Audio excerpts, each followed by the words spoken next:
देश की सबसे बड़ी सोलर पैनल बनाने वाली कंपनी वारी एनर्जी का आईपीओ आ रहा है। क्या आप भी इस आईपीओ में लगाने का सोच रहे हैं? तो पहले इस कंपनी की आईपीओ का पूरा एनालिसिस जरूर देख लें।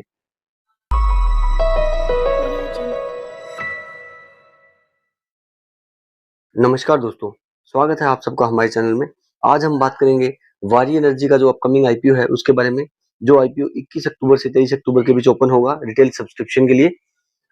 यह कंपनी देश की सबसे बड़ी सोलर पैनल बनाने वाली कंपनी है। तो इस कंपनी के हम आईपीओ के बारे में बात करें, उससे पहले हम बात कर लेते हैं इस कंपनी के बारे में, थोड़ा-सा बेसिक डिटेल ले लेते हैं कि ये कंपनी क्या है और क्या करती है। वारी एनर्जी लिमिटेड जो कंपनी है, वो सन 1990 में इंस्टॉल हुई थी या 1990 में इनकॉर्पोरेट हुई थी। उसके बाद से अब तक ये जिसकी ऑपरेटिंग कैपेसिटी है वो 12 गीगावाट की हो चुकी है। ये सोलर पैनल बनाने वाली सबसे बड़ी देश की कंपनी है। उसके साथ-साथ ये और भी कई सेक्टर्स में अपना काम कर रही है। उसमें से जो मेनली जो सर्विसेज़ है वो है ईपीएस सर्विसेज़, जिसमें ये अपना काम कर रही है। उसके बाद में ये सोलर जो वाटर पंप होते हैं, सोलर वाटर पंप भी मैन्युफैक्चरिंग का काम ये करती है। उसके अलावा ये अलग-अलग जगह पे रूफटॉप सॉल्यूशंस भी प्रोवाइड करती है।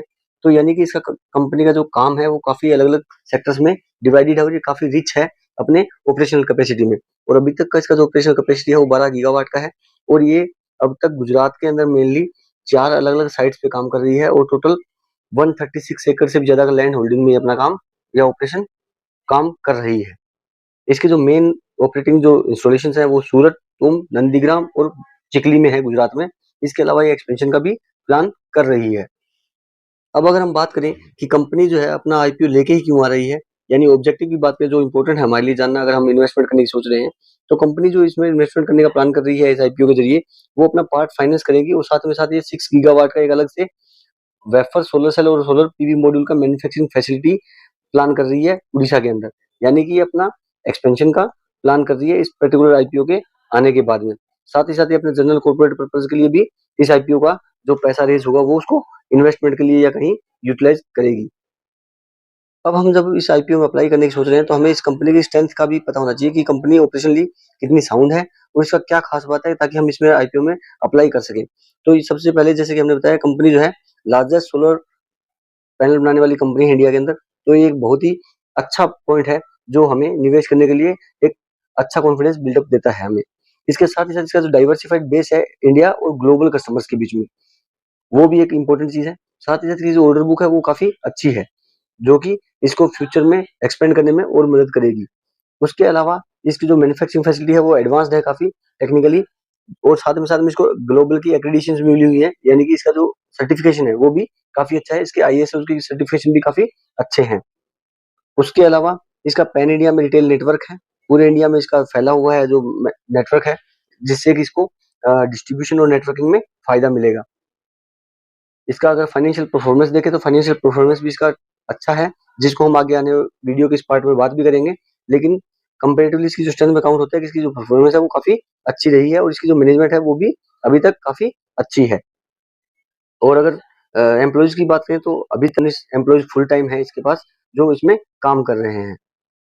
अब अगर हम बात करें इस पर्टिकुलर आईपीओ के बारे में कि आईपीओ का जो इश्यू आ रहा है उसमें डिटेल के बारे में बात करें, तो जैसे हमने बताया कि 21 अक्टूबर से लेकर के 23 अक्टूबर तक ये आईपीओ 3 दिन के लिए ओपन रहेगा।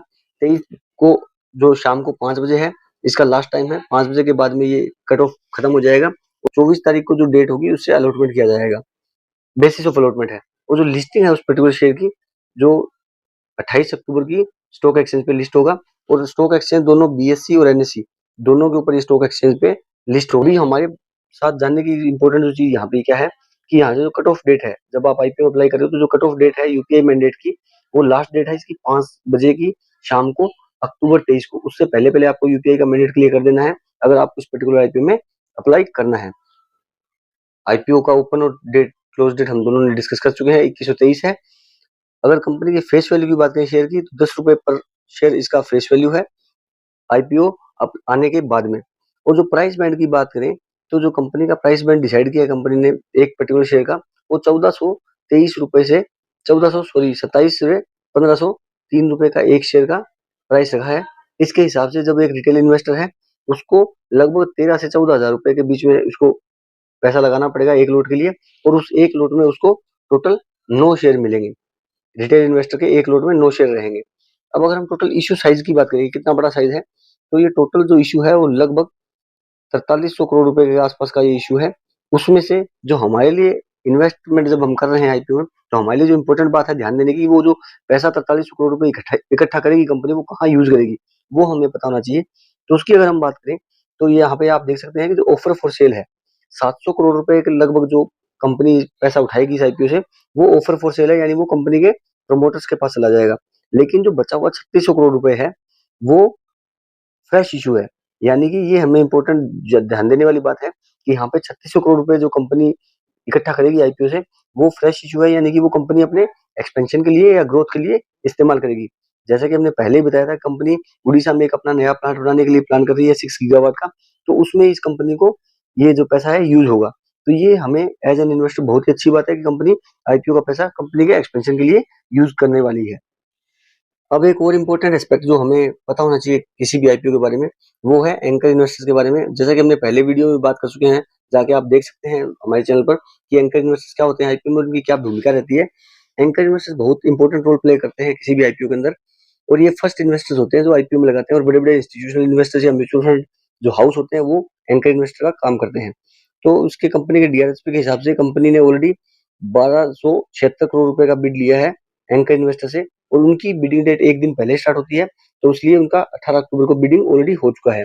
यानी कि क्योंकि 19 और 20 छुट्टी रहती है स्टॉक एक्सचेंज सैटरडे संडे होने की वजह से, और मंडे को रिटेल सब्सक्रिप्शन के लिए ओपन होगा आईपीओ, तो 18 अक्टूबर को एंकर इन्वेस्टर की बिडिंग स्टार्ट हो चुकी है। अबे हमें इसमें ये इंपॉर्टेंट चीज ध्यान नहीं है, इंपॉर्टेंट चीज जो हमें ध्यान देनी है वो ये है कि इसका जो फर्स्ट लॉक इन पीरियड है, जो 30 दिन के बाद खत्म होगा, जहां पर एंकर इन्वेस्टर अपना 50% शेयर सेल कर सकते हैं ओपन मार्केट में, वो जो खत्म हो रहा है वो 23 नवंबर को खत्म हो रहा है। तो ये एक तो ये हमको ये डेट जो है इंपॉर्टेंट है, ध्यान देनी है कि 23 नवंबर को हमें ध्यान देना है। सेकंड जो इम्पोर्टेंट जो लॉक इन पीरियड है, 3 महीने बाद जब खत्म होगा, 90 दिन के बाद में, वो है 22 जनवरी को, जब एंकर इन्वेस्टर अपना कंप्लीट पूरा 100% शेयर जो है वो ओपन मार्केट में सेल कर सकता है। और ये दो चीजें इस पर्टिकुलर कंपनी के आईपीओ के बारे में हमें ध्यान देनी है, क्योंकि जब भी कोई भी एंकर इन्वेस्टर जो बड़ा हाउस होता है वो अपना शेयर मार्केट से निकालेगा उस पर्टिकुलर आईपीओ से 30 दिन के बाद या 90 दिन के बाद, तो उस शेयर के प्राइस में काफी ऊंच नीच देखने को मिल सकती है। तो ये हमें एज एन इन्वेस्टर ध्यान देना है। अब जो लास्ट चीज हमें ध्यान देनी है कि कंपनी कितना प्रॉफिट कमा कर दे रही है, वो हमें पता लगता है कंपनी के फाइनेंशियल से, क्योंकि अगर कंपनी प्रॉफिट नहीं कमा रही है तो वो हमें भी एज एन इन्वेस्टर पैसा कमा के नहीं देगी। तो इसलिए हमें कंपनी के फाइनेंशियल पता होने बहुत जरूरी है। तो कंपनी के डॉक्यूमेंट्स के हिसाब से डीआरएचपी अगर हम देखते हैं कंपनी का, तो कंपनी के जो फाइनेंशियल है वो ये बताते हैं कि कंपनी के जो एसेट्स हैं वो 2022 से लगातार इंक्रीज हो रहे हैं, जो कि एक अच्छी बात है।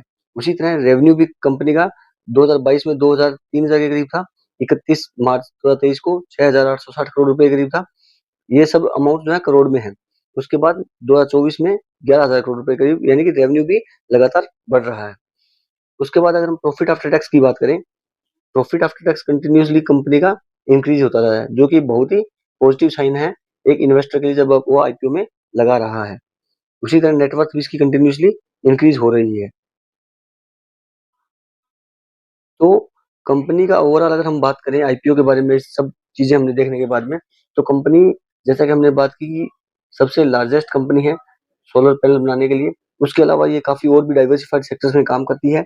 इसके अलावा जो कंपनी है आईपीओ का पैसा जो है अपने फ्यूचर एक्सपेंशन में उड़ीसा का जो प्लांट है उसमें लगाने वाली है, और कंपनी का जो फाइनेंशियल है वो भी काफी स्ट्रॉन्ग है। तो इन सब चीजों को देखते हुए हमारा जो टेक है वो ये है कि कंपनी बहुत ही अच्छे होने वाली है आईपीओ इन्वेस्टमेंट के लिए। तो आप इस आईपीओ में इन्वेस्टमेंट कर सकते हैं, बट ये एक रिकमेंडेशन नहीं है, ये जस्ट एक आपका सलाह है कि आप आईपीओ में इन्वेस्टमेंट करने से पहले किसी भी आईपीओ का डीआरएसपी कंप्लीट डिटेल चेक कर लें, और डीआरएसपी अच्छे से पढ़ लें। बेसिक बेसिक चीजें हमने बता दी हैं आईपीओ के बारे में, लेकिन आपको कंप्लीट डिटेल जाननी है तो कंपनी की वेबसाइट से या स्टॉक एक्सचेंज की वेबसाइट से इस पर्टिकुलर कंपनी का आईपीओ का डीआरएसपी अवश्य पढ़ लें इन्वेस्टमेंट करने से पहले। अगर हम लास्ट में जो बात आती है कि ग्रे मार्केट की, यानी कंपनी का जो जीएमपी है अभी हाल फिलहाल कितना चल रहा है, तो एट प्रेजेंट जो कंपनी का इस पर्टिकुलर आईपीओ का जो जीएमपी है वो लगभग 85% से 100% के बीच चल रहा है। यानी ग्रे मार्केट की अगर हम बात करें तो कंपनी का आईपीओ लिस्ट होते ही लगभग पैसा इन्वेस्टर्स का डबल कर देगा। तो उस हिसाब से भी अगर हम देखते हैं तो कंपनी का जो आईपीओ है ये एक अच्छा पॉजिटिव साइन दे रहा है, और आप इसमें इन्वेस्टमेंट कर सकते हैं।